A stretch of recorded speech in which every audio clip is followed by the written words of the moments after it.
What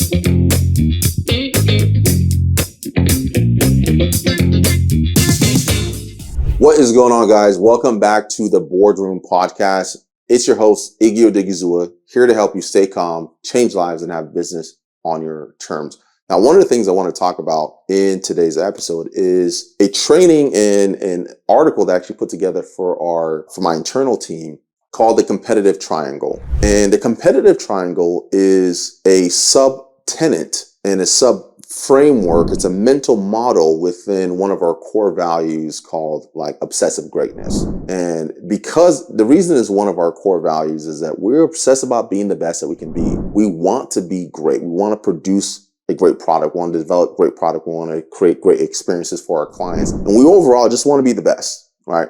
So how do you create an environment where you are encouraging healthy competition and encouraging a mindset of competing within your team? And the way that we do this is through a mental model called like the competitive triangle, right? At the top of the triangle, we have what we call our North Star. Our North Star are people or companies or teams that we admire and are inspired by, right? So when you're thinking at a company level, what type of organizations do you really admire, right? What type of teams do you admire? Who individually do you admire? So at the company level, you want to have companies that you admire and companies that your team can be inspired by. At the team level, you want to have teams that your departments can be inspired by. And then on an individual level, you want to have people that inspire you. Who are you inspired by? Who do you admire? And who do you want to model your life after? Right. So that's the North Star. On the bottom left of the triangle, so the second equation is what we call rivals. Rivals are two facets. If you have a company or a team, you actually want to identify who are your actual rivals as your company and as a team.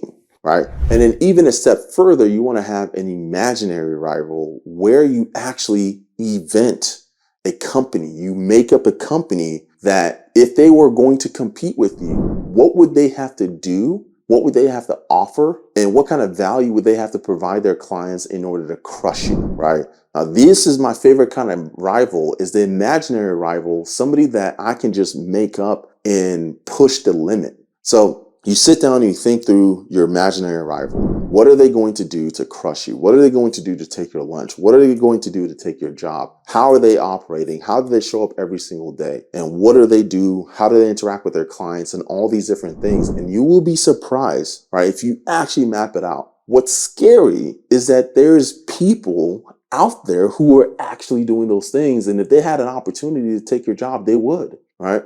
So as an athlete, I had an imaginary rival on the other side of the country. I think his name was like Jameer or something like that. I made him up. Right. But because Jameer was on the East Coast, he started every single day 3 hours ahead of me. So I'd wake up in the morning. I'd wake up at 5 o'clock and I'm like, damn, Jameer's already had 3 hours of workouts. I need to get dressed, get ready, go to the gym. So I'd train and work out every day for at 5:30 in the morning to get my workout in. And then during lunch, Jameer's studying film. All right. So I'm like, all right, guys, I have a little bit of lunch with my friends, have a little bit of fun, but then I go and study film.